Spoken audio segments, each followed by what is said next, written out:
मुझे बताओ, इतनी बड़ी संख्या में आप लोग हैं, अयोध्या में राम मंदिर का निर्माण अच्छा हुआ है ना? सहमत है ना? फिर ये कांग्रेस और समाजवादी पार्टी के लोग क्या बयानबाजी कर रहे हैं? कांग्रेस के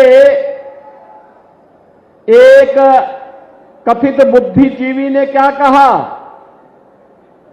उन्होंने कहा कि राम मंदिर का निर्माण अनावश्यक है। ये राहुल गांधी के सलाहकार हैं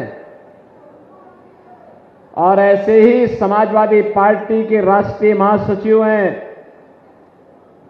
उनका बयान आया है, राम मंदिर का निर्माण बेकार हुआ है।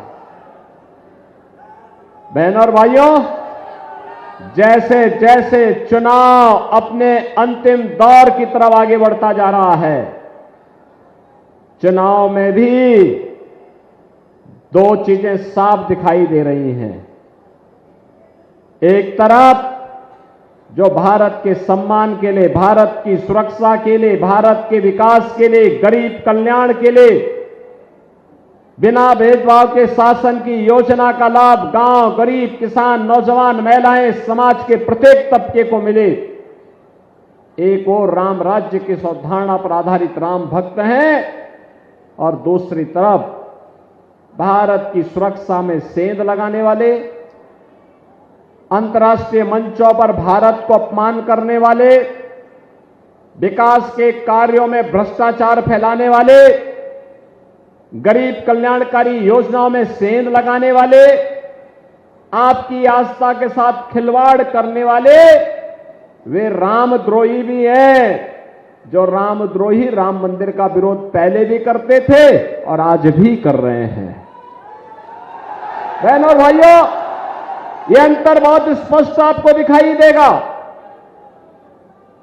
या समाजवादी पार्टी का एक चरित्र आपने देखा है, यह पहली बार नहीं हुआ।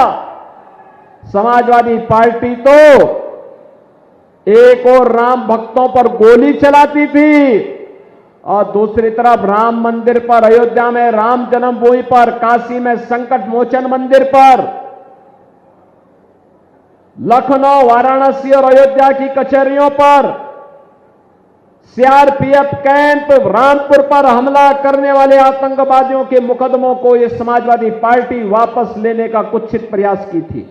या बाबा गोला गोकर्णनाथ के इस पावन स्थल को एक नए कॉरिडोर के रूप में विकसित करके श्रद्धालुओं की भावनाओं के अनुरूप इसको भव्य स्वरूप देने का कार्यक्रम हो, या फिर इस गोला टाउन एरिया को स्मार्ट टाउन एरिया के रूप में स्थापित करने का कार्य हो।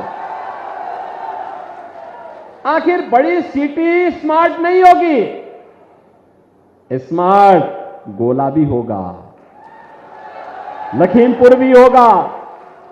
ये सब कार्य चल रहे हैं और इसलिए हमने कहा है कि सड़कें इतनी चौड़ी बननी चाहिए कि आराम से लोग चल सकें। स्ट्रीट वेंडर को व्यवस्थित पुनर्वास करो।